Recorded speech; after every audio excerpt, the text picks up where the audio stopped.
नमस्कार दोस्तों, हमारे YouTube चैनल पर एक बार फिर आपका स्वागत है। आज मैं आपके लिए मध्य प्रदेश शिक्षक वर्ग 2 संबंधी एक और इम्पोर्टेंट वीडियो लेकर आया हूं। वर्ग 2 मैथ के पेपर आपके स्टार्ट हो चुके हैं, तो यहां पर एक एक करके हम सभी पॉइंटों पर बात करेंगे। मैथ के पेपर का लेवल कैसा था, कौन से टॉपिक से आपके ज़्यादा प्रश्न पूछे गए हैं और पास होना भी अभ्यर्थियों के लिए मुश्किल हो गया है, कौन सी गलती की वजह से सबसे ज़्यादा अभ्यर्थी फेल हुए हैं, इन सब के बारे में एक एक करके हम बात करेंगे।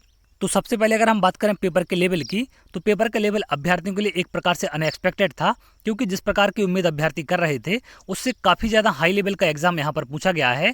काफ़ी ज़्यादा लेंदी प्रश्न यहाँ पर बना दिए गए हैं। कुछ प्रश्न आपके आसान भी थे, जैसे अगर हम बात करें आयु वाले, तो आयु से संबंधित आपके लगभग 15 से 20 क्वेश्चन देखने मिले हैं। इसी प्रकार से अगर हम बात करें बहुपद की, पॉलिनोमियल से भी आपके 8 से 10 प्रश्न देखने मिले हैं, जो कि आसानी से अभ्यर्थी कर पा रहे थे, लेकिन इसमें भी कुछ प्रश्न आपके लेंदी बनाए गए हैं। इसके अलावा जो बाकी टॉपिक हैं, एडवांस से भी आपको अच्छे खासे लेवल के प्रश्न देखने मिले हैं।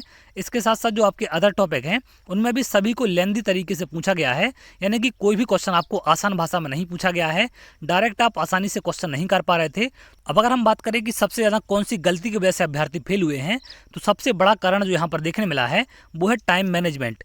क्योंकि प्रश्न इतने ज़्यादा लेंदी आपसे पूछे गए थे कि एक प्रश्न 2 से 4 मिनट तक का समय आपका ले रहा था, तो बहुत से अभ्यर्थी यहाँ पर टाइम को मैनेज नहीं कर पाए, जिसके चलते उनके नंबर ऑफ क्वेश्चन ज़्यादा अटेम्प्ट नहीं हो पाए और वो लोग पास नहीं हो पाए। तो यहाँ पर फेल होने वाले अभ्यर्थियों की संख्या पास होने वालों से ज़्यादा थी, क्योंकि लेवल आपका काफ़ी ज़्यादा हाई पूछा गया है। तो आप में से जिन भी अभ्यर्थियों का अभी पेपर बाकी है, आप लोग एक बात का ध्यान रखेंगे, आपको सबसे ज़्यादा इंपॉर्टेंट है टाइम को मैनेज करना। क्लियर है? जो क्वेश्चन आप आसानी से कर पा रहे हैं, सबसे पहले आप उनको टारगेट करें। उसके बाद जो आपके लेंदी क्वेश्चन है उन पर आप फोकस करेंगे। अगर हम बात करें हिंदी की, तो हिंदी में आपके 4 प्रश्न पोइम से पूछे गए थे, 4 आपके पैसेज से पूछे गए हैं, तो ये प्रश्न आसान थे, आप कर सकते हैं। इसी प्रकार से पेडागोजी भी आपको कम देखने मिली है, 5 से 6 प्रश्न आपके पेडागोजी से थे। अगर हम बात करें इंग्लिश की, तो 4 से 5 प्रश्न आपके PQRS जो होते हैं आपके सेंटेंस अरेंजमेंट वाले, उनसे पूछे गए हैं। तो इस प्रकार की तमाम दिक्कतें यहाँ पर देखने मिली हैं। अगर हम बात करें साइंस की, तो साइंस से आपका एक ही प्रश्न पूछा गया था कि पृथ्वी के पास का तारा कौन सा है। इसके अलावा और कोई भी प्रश्न यहाँ पर साइंस से देखने नहीं मिला है। इसी प्रकार से 1-2 प्रश्न आपके मंदिर से पूछे गए MP वाले, तो उनसे भी प्रश्न आपके देखने मिले हैं। और इसके साथ साथ सबसे खास बात है कि मैथ की पेडागोजी के अभ्यर्थी उम्मीद कर रहे थे कि लगभग 15 से 20 नंबर की पूछी जाएगी, या इससे ज़्यादा 25 नंबर तक की पूछी जा सकती है, लेकिन ऐसा कुछ भी यहाँ पर देखने नहीं मिला है। आपको सिर्फ मैथ के क्वेश्चन यहाँ पर दिए गए हैं, और वो भी अच्छे खासे लेवल के, जिसके चलते ज़्यादा अभ्यर्थी क्वालिफाई नहीं कर पाए हैं। तो आप लोग एक बात का ध्यान रखेंगे, सबसे पहले आपको आसान प्रश्न सॉल्व करने हैं, जो आप कर पाते हैं। आसान प्रश्न नहीं देखने मिला है, आप स्किप करते जाएं। पहली बार में जितने आसान कर पाए उतने करेंगे, उसके बाद आप हार्ड प्रश्न को सॉल्व करेंगे, क्योंकि हार्ड प्रश्न में आपका ज़्यादा टाइम लगेगा। तो टाइम का मैनेजमेंट सबसे इंपॉर्टेंट था मैथ के पेपर में, तो इस बात का आपको ध्यान रखना है। एडवांस की अगर हम बात करें, तो आप लोग सर्कल वगैरह की प्रॉपर्टी देख लेंगे, क्योंकि उनसे ज़्यादा प्रश्न देखने मिले हैं।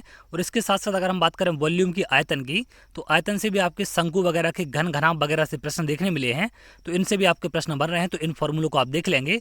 और आयु से आपके सबसे ज़्यादा प्रश्न देखने मिले हैं, तो आयु को आप लोग पढ़ के जाएँ, उससे आपके ज़्यादा प्रश्न हैं। और बाकी अगर CI SI की बात करें, तो इनसे प्रश्न आपको ज़्यादा देखने नहीं मिले हैं। परसेंटेज वगैरह से भी प्रश्न आपके देखने नहीं मिले हैं। एक प्रश्न आपका प्रॉफिट लॉस से पूछा गया था, बाकी ज़्यादा प्रश्नों की संख्या यहाँ देखने नहीं मिली है। इसी प्रकार से अगर हम बात करें कोऑर्डिनेट ज्योमेट्री की, तो पिछले वर्षों के जो एग्जाम है उसमें ज़्यादा प्रश्न पूछे आ रहे थे, लेकिन यहाँ पर एक भी प्रश्न इस प्रकार का देखने नहीं मिला है। तो इन सब टॉपिक को आप लोग पढ़कर जाएंगे, जिनसे प्रश्न ज़्यादा पूछे गए हैं। तो चलिए आगे, अगर आप ऐसी वीडियो चाहते हैं तो हमारे चैनल के साथ जुड़ सकते हैं, जिससे और भी इंपॉर्टेंट अपडेट आपको मिल सके। बहुत जल्द अगली वीडियो मिलेंगे, तब तक के लिए बहुत बहुत धन्यवाद।